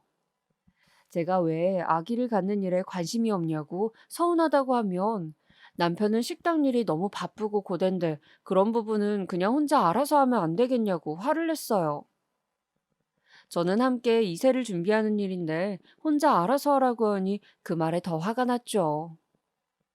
그렇게 우리 사이는 조금씩 멀어지고 있었습니다. 그러던 어느 날이었죠. 시어른들께서 식사나 함께 하자고 얼굴 본지 좀 되어 섭섭하다고 하셔서 저는 남편과 함께 시댁으로 향했습니다. 도착해서 인사를 드리며 선물로 가져간 새우를 어머님께 드렸어요. 어머님, 이거 좋아하신다기에 제가 오늘 아침 수산물 시장 들렀다 왔어요. 새우가 살이 통통해요. 아, 그래, 잘 먹으마. 그런데 내가 실은 오늘 궁금한 것이 있어서 불렀는데 혹시 임신 소식은 없니? 아, 네. 노력 중이니까 곧 좋은 소식 있을 것 같아요. 몇 년간 내색을 안 하시더니 이제 시부모님께서도 초조해지셨나 봅니다. 저는 남편에게 슬쩍 눈을 흘겼어요. 부모님도 이렇게 바라시는데 관심 없어 하는 남편에게 너무 섭섭했거든요. 그런데 어머님은 그 뒤에 다른 말을 또 덧붙이시는 거였어요.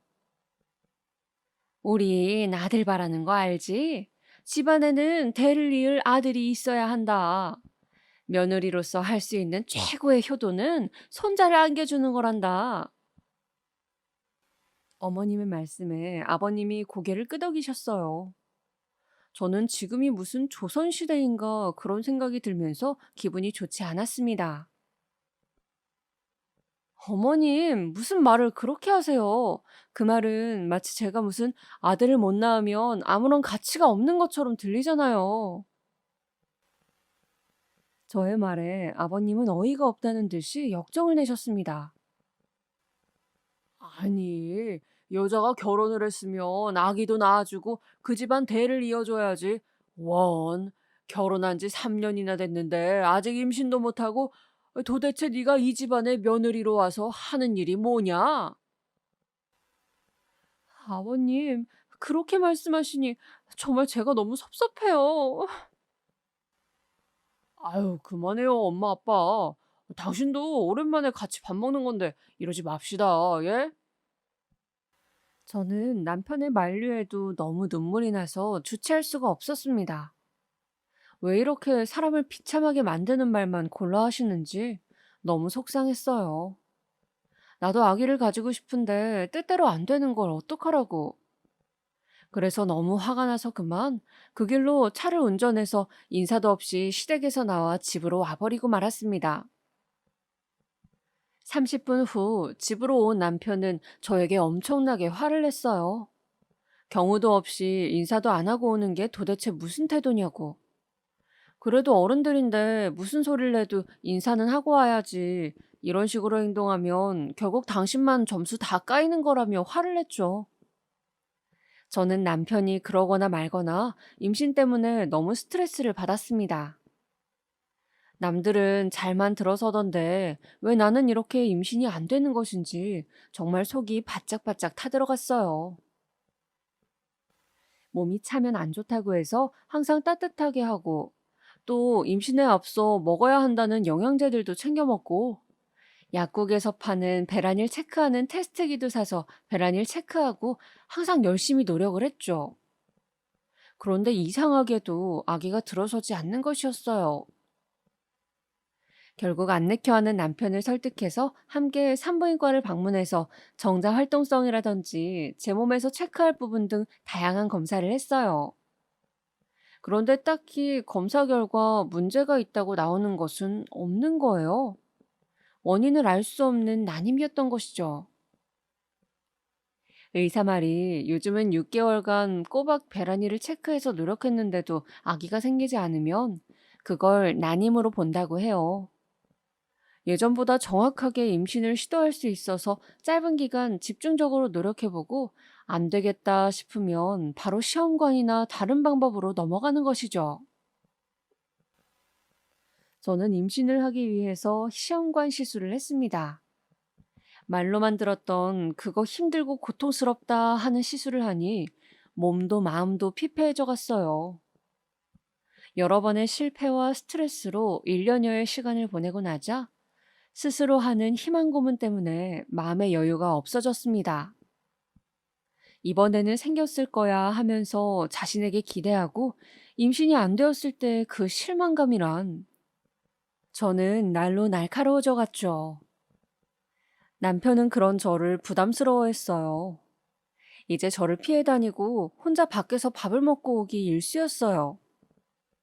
저는 저대로 그런 남편이 너무 마음에 안 들고 서운했어요. 좀 더 적극적으로 같이 노력을 해야 아기가 생길 것만 같았고, 아기가 생기지 않는 것이 다 남편의 탓인 것만 같았어요. 그러던 중 드디어 저에게 좋은 일이 생겼습니다. 며칠째 속이 좋지 않아 혹시나 하고 희망을 가지고 산부인과를 갔더니 드디어 임신이 되었다는 것이었어요.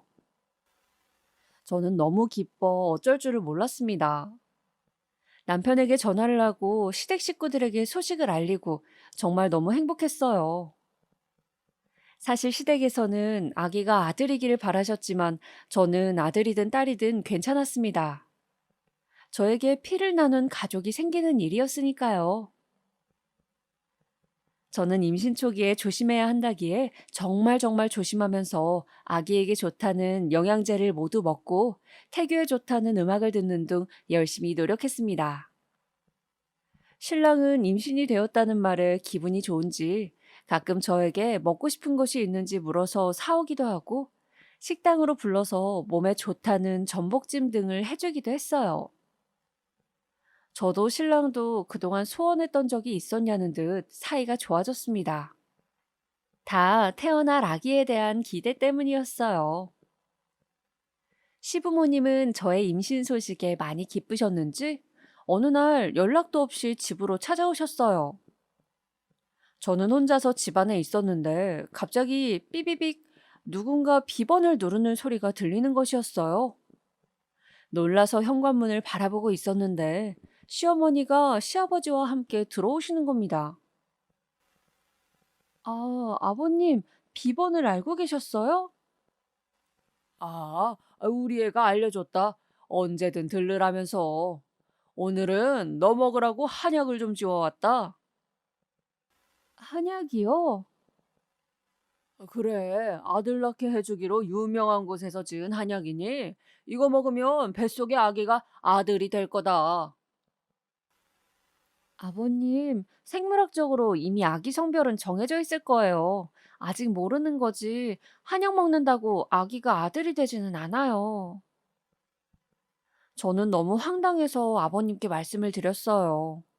아니, 무슨 미신도 아니고 이미 결정되어 있는 성별을 한약을 먹는다고 아들이 될 거라니.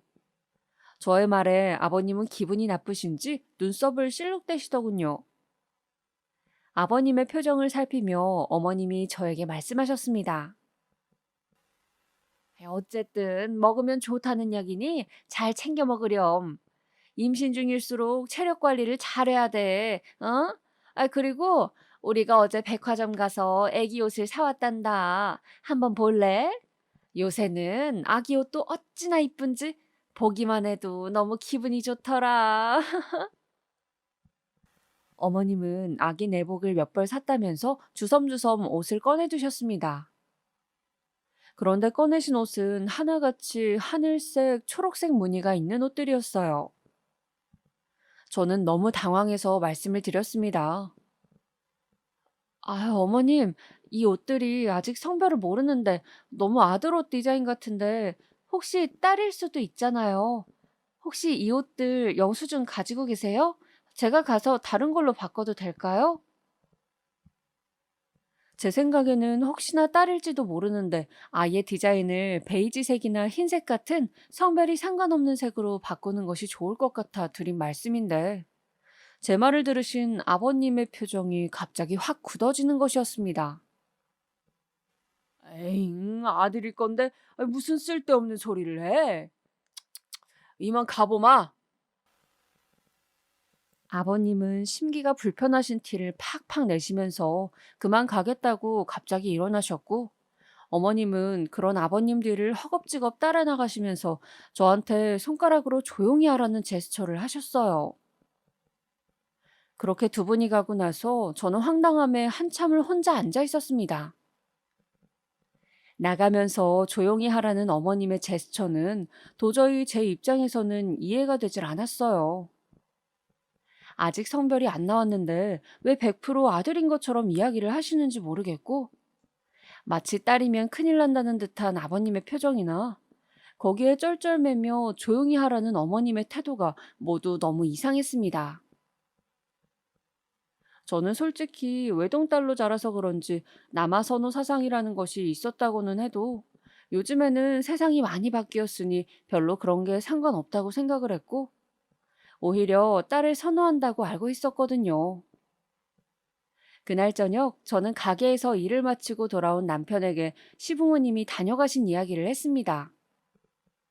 안 그래도 오늘은 나 혼자 가게 마무리하라고 하시면서 자기한테 한약 가져다 준다고 하시더라고. 아기 옷도 사가신다고 아주 신나셨던데? 저는 아버님과 어머님이 사온 아기 옷을 주섬주섬 꺼내어 거실 소파 위에 늘어놓았습니다. 이 옷을 보고 뭐 느껴지는 거 없어? 뭐? 왜 옷 색깔이 다 파란색, 초록색이야? 어? 아직 성별이 안 나왔는데 왜 아들인 것처럼 자꾸 압박을 주시냐고. 나 부모님께서 자꾸 이러면 너무 불편해. 딸일 수도 있는데 그냥 좀 기다려 주시면 안 돼?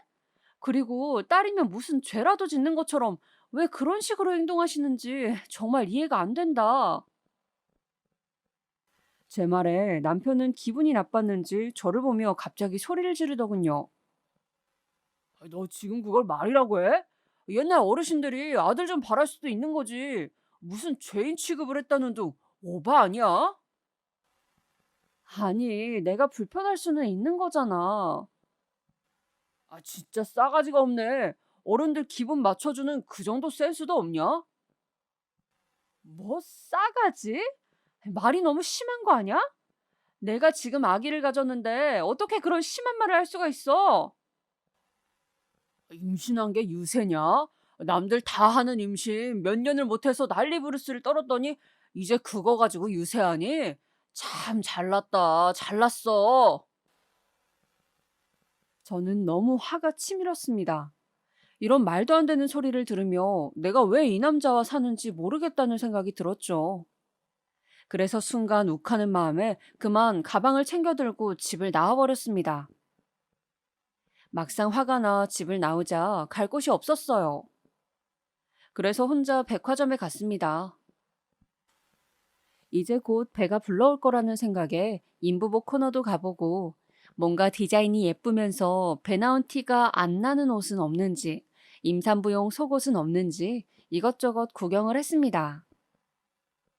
그러나 아무리 구경을 해도 남편이 나에게 한 폭언이 잊혀지지가 않고 자꾸 눈물이 나려고 했어요. 싸가지가 없다니, 그게 자기 자식을 가진 아내에게 할 말인가요? 그렇게 눈물을 훔치며 저는 백화점을 돌고 인부복으로 입을 신축성이 좋은 원피스를 한 개 사고 과일 주스를 마시며 제 마음을 달래고 있었습니다. 그렇게 몇 시간 후 저는 남편에게서 전화가 와 마지못해 집으로 들어갔습니다. 남편은 부모님 때문에 자신도 흥분을 하게 되어 말이 심했다며 저에게 사과를 하더군요. 저는 며칠 남편과 말을 하지 않고 지냈어요. 생각 같아서는 이혼을 해버리고 싶었지만 뱃속에 아기도 있고 해서 그냥 넘어가게 되었습니다. 그러다 드디어 아기의 성별을 임신 4개월 차에 의사 선생님을 졸라 듣게 되었죠. 선생님, 아기 옷을 분홍색으로 준비할까요? 아니면 하늘색을 준비할까요? 요즘은 늦게까지 안 알려주시는 의사쌤도 많다고 해서 저는 애둘러 의사쌤께 물어봤습니다.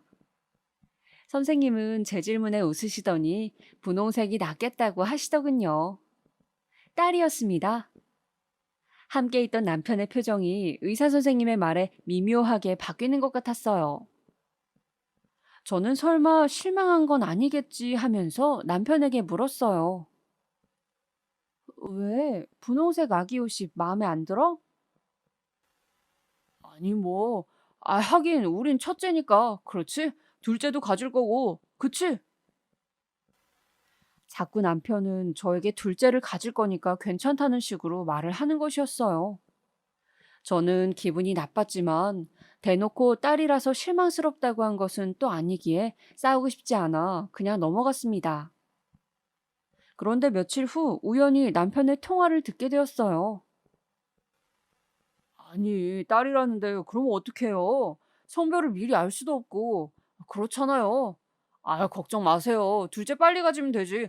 재촉하지 좀 마시라니까요. 남편이 부모님과 통화를 하는 것 같았습니다. 아직 저는 출산을 하지도 않았는데 왜 저랑 남편의 둘째 계획을 시부모님과 정하는 걸까요? 남편의 이런 행동, 구독자 여러분은 이해가 되시나요? 저는 도저히 이해도 되지 않았고 그냥 말도 하기 싫어서 모른 척을 해버렸습니다. 그리고 다가온 주말 시아버지의 생신날이 다가왔습니다. 병원 정기검진을 갔더니 약간 안 좋은 것 같다고 조금 피가 비친다는 소견이 있어서 조심하고 있을 때였습니다. 저는 생신상을 차려드리고 싶었지만 몸이 좋지 않아서 유명한 한정식 집을 예약해두었습니다. 시부모님은 약속 시간에 맞춰 식사 장소에 나오셨더군요. 그때부터 사실 어머님은 표정이 조금 안 좋았지만 저는 그저 피곤하신가 보다라고 생각했어요. 그런데 맛있게 식사를 다 마치고 저와 신랑이 화장실을 다녀온 사이 시부모님께서 이미 결제를 하신 거예요. 저는 조금 당황스러워서 신랑을 쳐다봤지만 신랑은 이미 돈 내셨으니 어쩔 수 없지 하면서 인사를 하고 집으로 돌아왔어요. 그리고 그날 저녁 저는 시어머니에게서 전화 한 통을 받았습니다. 여보세요? 너는 딸 임신한 게 유세니? 기다리던 아들도 아니고 뭐가 그렇게 힘들다고 그냥 음식하면 될 걸 시아버지 생일을 돈으로 해결하려고 하니? 돌아가신 부모님께 그렇게 배웠니? 이번 일로 정말 실망했다. 안 그래도 아기가 딸이어서 속상해 죽겠는데? 제가 전화를 받자마자 시어머니는 속사포처럼 저에게 자신의 화를 쏟아부었는데 대충 이런 내용이었습니다. 그러니까 감히 손녀 임신한 며느리가 어디 시아버지 생신에 돈을 써서 해결하려 하냐는 것이었죠. 저는 어머님께 저희가 결제하려고 했는데 이미 계산을 하셔서 당황했다고 지금이라도 돈은 드리겠다고 했지만 어머니는 그냥 자식은 결혼하면 남이라더니 딱 그 짝이라며 뱃속의 지 새끼만 중요하지 물고 빨고 키워준 부모는 온데간데 없다고 계속 화를 내시는 것이었어요.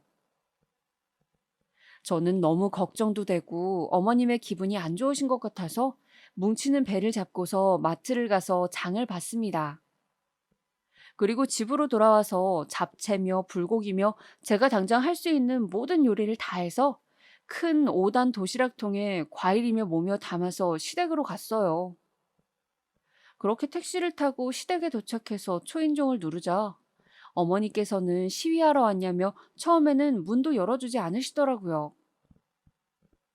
저는 계속 초인종을 누르며 드릴 것이 있으니 문만 좀 열어주십사 부탁을 드렸어요. 그랬더니 어머니께서 못 이긴 듯이 문을 열어주시더라고요. 저는 아버님 생신을 대접해드리지 못해서 죄송하다고 말씀드리며 제가 생신 음식을 좀 해왔으니 아버님과 저녁에 드시라고 말씀드렸어요. 어머니께서는 도시락을 한 칸 한 칸 꺼내어 열어보시더니 반찬집에서 사온 거 아니냐. 가만 보니 비싼 재료는 하나도 없고 싼 것들만 잔뜩 싸서 만들어 왔다면서 계속 저에게 퍼부으시더라고요. 저는 어머니께서 현관에 계속 저를 세워두신 채 소리를 질러서 임신한 몸으로 3시간을 서서 그 수모를 견뎌야 했습니다. 어머님은 자기 성질대로 퍼부으시더니 목이 아프셨는지 문을 쾅 닫고 들어가셨습니다. 저는 울면서 시댁을 나왔어요. 배가 너무 아파서 그 자리에 조심조심 앉아서 배를 문지르면서 아가에게 미안하다고 중얼거렸습니다. 아가야, 고생시켜서 미안해. 아가야, 집 가서 같이 쉬자. 저는 그렇게 울면서 집으로 돌아왔어요. 돌아가신 부모님이 너무 보고 싶었습니다.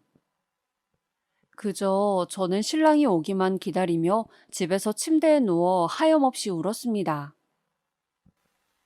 퇴근하고 집에 도착한 신랑은 엄마한테 전화를 받았다면서 왜 시키지도 않은 짓을 하냐고, 우리 엄마 한번 성질나면 아무리 달래보려고 해도 듣지도 않는다고, 그냥 아무것도 하지 말라고 도리어 성질을 내더군요.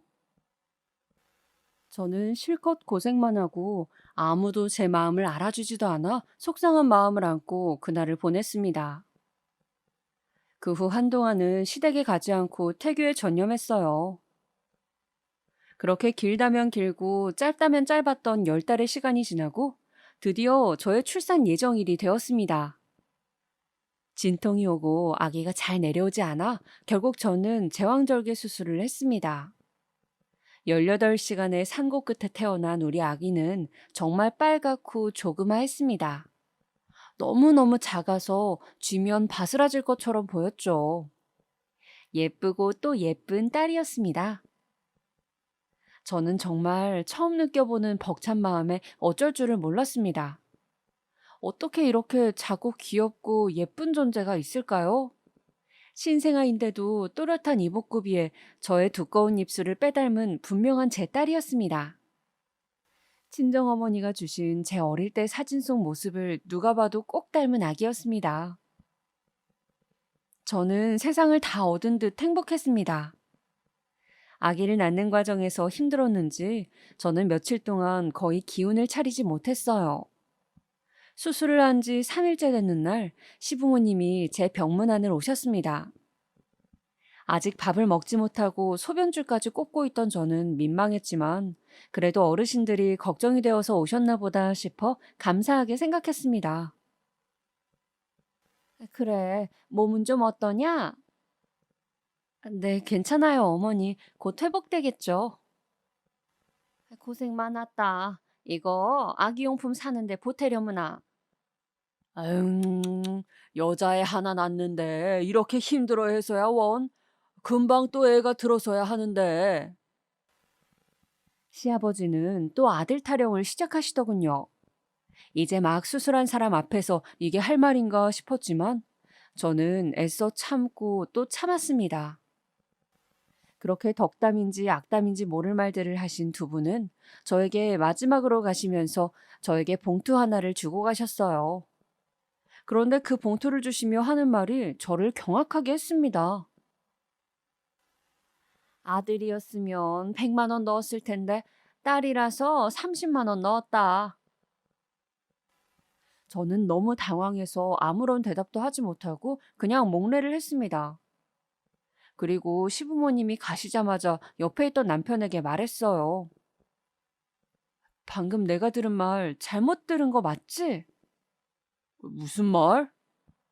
아들이면 100만 원 줬다는 그 말 말이야. 딸이라서 30 줬다는 말. 그게 뭐? 부모님이야 아들을 원하셨으니 아들, 딸이 다르게 느껴지실 수도 있지. 왜? 지금이 몇 년도인데 그런 남녀차별적인 말을 해. 나 참 어이가 없어서. 자기는 그런 말씀 하실 때마다 기분도 안 나빠? 심지어 우리 애기도 안 보고 가시고 딸이라고 그러시는 거야, 지금? 아, 바쁘셨겠지. 소녀 생겼다고 좋아하셔. 아, 너는 왜 또 그렇게 안 좋게만 보냐? 그럼 그런 말을 누가 좋게 들어? 대놓고 그러시는데. 아, 진짜. 남편은 화가 났는지 병실문을 쾅 하고 한 번 손으로 치더니 그대로 밖으로 나가버렸어요. 저 역시 몸도 성취하는데 시부모님의 남편까지 그러니까 너무 짜증이 나고 화가 치밀어 올랐어요. 저에게는 너무나 소중한 우리 아기가 왜 이런 취급을 받아야 하는지 서럽고 속상했죠. 저는 그날 밤 내내 부모님의 사진을 꼭 안고 울면서 소원을 빌었습니다. 앞으로 저와 제 아기 둘이 행복하게 살게 해달라고요. 저와 아기가 살 수 있게 지켜달라고 말이죠. 정말이지 다 커서 고아가 되었지만 서럽기 짝이 없었어요. 친정이 없으니 결혼 생활은 너무나 외롭고 또 외로웠습니다. 저 혼자 모든 것을 견뎌내야 했으니까요. 그렇게 저는 태어난 아기 역시 혼자 키워야 했습니다. 남편은 무심했어요. 특히나 아들을 바라던 집에서 딸을 낳아서 그런지 아기 목욕 한번 시키질 않았고 아기띠 한번 하려고 들지를 않았어요. 저 혼자 아무것도 모르는 초보 엄마로 낑낑대면서 아기를 먹이고 입히고 재우고 트림시키고 모든 것을 해야 했죠. 정말 남편은 돈 갖다 주는 것 말고 아무것도 하지 않더군요. 당연한 것 아니냐고요? 요즘 세상에는 그게 당연하지 않다고 저는 생각해요. 여자들도 모두 자신의 일을 가지고 남녀 평등을 배우며 자란 세대니까요. 그렇게 제 딸은 저와 돌이 될 때까지 거의 한 몸이 되어 자라고 어린이집을 갔습니다. 가끔 시댁에 아기를 데리고 가면 그래도 시어머니는 안아주시기도 하고 귀엽다고도 해주셨지만 시아버지는 그저 멀리서 보며 눈살만 찌푸릴 뿐이었어요. 저는 딸이라도 손주인데 어쩜 저렇게 관심이 없으실까 서운했지만 그냥 그 부분에 있어서는 마음을 내려놓으려고 했습니다. 드디어 딸아이의 돌잔치가 다가왔어요.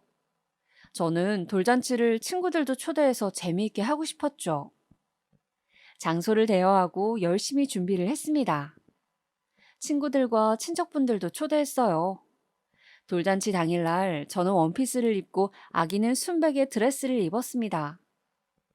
사회자가 와서 분위기를 띄우고 제일 어르신인 시부모님들을 저는 제일 앞에 모셨죠. 사회자가 진행을 하다가 마지막에 시아버지에게 마이크를 넘기면서 덕담 한마디 부탁한다고 하자 시아버지는 마이크를 잡고 말씀하셨어요. 첫째 잘 키우고 둘째 임신 소식 기다리마. 둘째는 꼭 아들이어야 할 텐데. 시아버지는 모두가 듣는 앞에서 아들 타령을 덕담이라고 하는 것이었습니다. 저는 아기한테 너무 미안하고 당황스러웠죠. 모두가 놀라 시아버지를 쳐다보고 있었어요. 사회자 역시 당황해서 재빨리 마이크를 가져오더니 춤을 추고 노래를 부르며 분위기를 바꾸려고 하더군요. 저는 이번에는 도저히 너무 속상해서 아버님께 한마디 해야겠다고 생각했습니다. 그래서 돌잔치가 끝나고 시아버지에게 말씀을 드렸어요. 아버님, 아까 그런 아들 어쩌고 하시는 말씀 다시는 안 듣고 싶습니다. 요즘 아들, 딸하는 그런 시대가 아니잖아요. 뭐? 어디서 며느리가 버릇없이 시애비한테 지금 뭐 하는 짓거리냐? 아버님, 저도 그동안 계속 참았는데 정말 너무하시는 것 같아요. 제 아기가 뭘 잘못했다고 계속 이러세요? 부모도 없는 천한 거 걷어줬더니 딸이나 낳고 네 딸도 너 닮아 못생겼구나. 에잉, 다 꼴 보기 싫다. 난 갈란다. 아버님은 저에게 갑자기 천한 것이라며 말도 안 되는 폭언을 하시더니 제 딸까지 못생겼다고 막말을 하고 가버리시는 것이었어요. 저는 너무 화가 나서 며칠을 알아 누웠습니다. 남편은 어른들이 그런 건 뭐 어떻게 하냐며 그냥 우리가 신경 안 쓰고 잘 살면 되고 둘째를 아들 낳으면 그런 말 들을 일 없다고 말하는 것이었어요. 그놈의 아들, 아들. 저는 치가 떨렸습니다.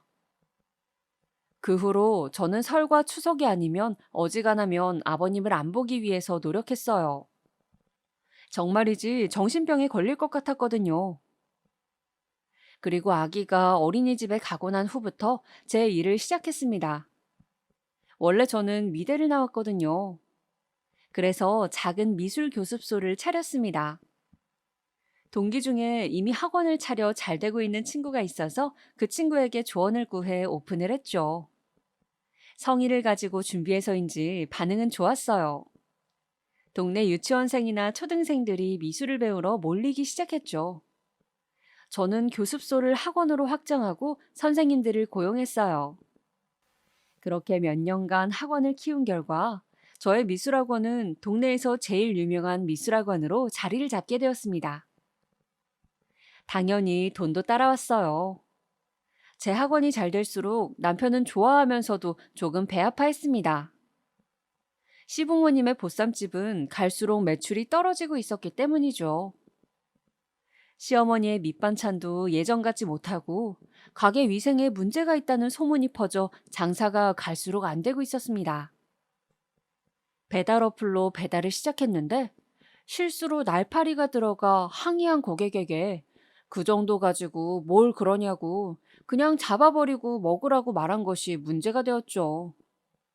그렇게 시댁의 식당은 급격히 어려워졌고 남편 역시 월급이 삭감되었습니다. 저는 어린이집에서 이제 유치원을 다니게 된 제 딸을 건사하면서 혼자 열심히 학원을 운영해 갔어요. 어차피 학원을 차리면서 남편에게 생활비 일부만 받을 뿐 남편과 저의 수입은 따로 관리되고 있어서 저는 시댁 가게가 잘 되든 못 되든 별 상관이 없었습니다. 남편은 저의 그런 태도를 못마땅해 하더군요. 마치 시댁 일이고 남편 직장인데 남의 일처럼 군다는 것이었습니다.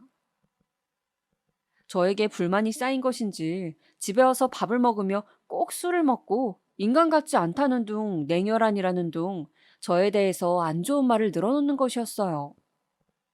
한 번은 아기도 있는데 집에서 계속 반주를 하는 남편이 너무 마음에 안 들어 남편이 마시고 있는 술잔을 빼앗은 적이 있었습니다. 아유, 왜 이래? 집에서 언제까지 술 마실 거야? 그럼 나가서 마실까? 여자라도 불러서. 제발 그만 좀 해. 아기도 내가 다 키우고 돈도 내가 벌고 나 혼자 열심히 사는 거 안 보여? 식당 조금 어렵다고 왜 맨날 술이야? 그래, 너 잘났다. 남편이 뭐라고 말만 하면 꼬박꼬박 말대꾸해.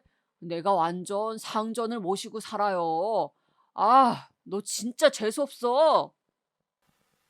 그러고 남편은 그냥 나가버리더군요. 저는 너무 화가 났지만 아이가 보고 있어 애써 참으며 아이와 잠을 잤습니다. 그리고 그 후로 남편이 나가든 들어오든 신경을 쓰지 않았죠. 남편과 저는 대화도 없이 그저 남처럼 지내게 되었고, 우리가 부부인지 뭔지 알 수도 없는 지경이 되었습니다. 남편은 매일 늦게 들어왔고, 저는 이제 당연히 남편의 저녁은 챙기지 않았어요. 그러던 어느 비 오는 저녁이었습니다. 나왔어. 아, 일찍 왔네? 왜? 난 일찍 오면 안 되냐? 이놈의 집구석. 도대체 반기는 사람이 있어야지. 아, 미안. 저는 설거지를 하다가 남편이 왔길래 당연히 저녁을 먹고 온 줄 알고 주방 정리를 하고 아기를 재우러 방에 들어갔습니다. 그런데 쾅! 남편이 갑자기 제가 들어간 방문을 손으로 세게 내려치는 것이었어요. 여보, 왜 그래? 지아비가 왔는데 밥도 내놓질 않고 어딜 방으로 기어 들어가? 아, 난 먹은 줄 알았지. 어디서 말대꾸야? 퍽, 쿠당탕. 남편이 식탁 의자를 저와 아이를 향해 던졌습니다. 저는 아이를 황급히 감싸 안다가 다리 전체와 그 의자가 부딪혔고 의자 다리에 찍혔는지 피가 철철 나기 시작했어요. 아, 여보, 이게 뭐 하는 짓이야? 시끄러워. 애 새끼 데리고 꺼져. 남편은 그렇게 다리에 피를 흘리고 있는 저와 제 딸을 질질 끌다시피 해 맨몸으로 쫓아내고는 문을 잠궈버렸습니다. 저는 비 오는 저녁 그 비를 다 맞으며 눈물을 철철 흘렸어요. 다리가 마비된 것처럼 아파 꼼짝도 할 수 없었는데 남편은 기어이 문을 열어주지 않았습니다. 그렇게 저는 울면서 딸을 데리고 학원으로 갔어요. 그래서 학원에서 먹고 자고 지내면서 이혼 소송을 준비했습니다. 변호사 사무실을 알아보고 변호사를 정하고 변호사는 길게 잡아 1년은 걸릴 거라고 하더군요. 저는 제가 모아놓은 돈으로 아이와 지내기 적당한 집을 월세로 구하고 아이와 둘만 지내는 생활을 시작했어요. 남편은 이혼은 하기 싫은지 묵묵부답이었죠. 그렇게 한 3개월이 지났을 무렵이었습니다. 갑자기 시부한테서 전화가 왔어요. 아가, 언제 식당 앞으로 좀 나오너라. 내 긴히 할 말이 있으니. 저한테 저번에 천한 것 어쩌고 한 다음부터 저도 아예 시부 얼굴을 거의 안 보고 지낸 터라 당연히 안 만나고 싶었지만 혹시 소송과 관련해 뭘 아시고 부르는 건가 싶어 저는 시부를 만나러 갔습니다. 그런데 그 자리에서 시부는 황당한 이야기를 하더군요. 미술학원이 그렇게 잘 된다면서? 이 동네에 아주 소문이 났더구나. 뭐 그냥 열심히 하고 있어요. 너 원래 받은 유산도 있었지? 혹시 돈 한 5억만 빌려줄 생각 없냐? 아무래도 식당을 리뉴얼을 하고 메뉴도 바꾸고 재정비를 해야 될 것 같은데. 네? 아니, 시댁 잘 되면 너도 좋은 거 아니냐? 네가 이번에 좀 도와주면 내가 식당 잘하다가 너희한테 결국 물려줄 건데 안 그러냐? 전 더 이상 참을 수가 없었습니다. 저는 주먹을 꼭 쥐고 하늘에 계신 친정 부모님 얼굴을 한번 떠올린 다음 시부에게 말했습니다. 아버님, 저 아버님께 빌려드릴 돈 없습니다. 저 이혼 소송 중이에요. 아버님 잘난 아들이 저를 다치게 했거든요. 폭력으로 고소도 가능하다는데 간신히 애 아빠라서 참고 있어요.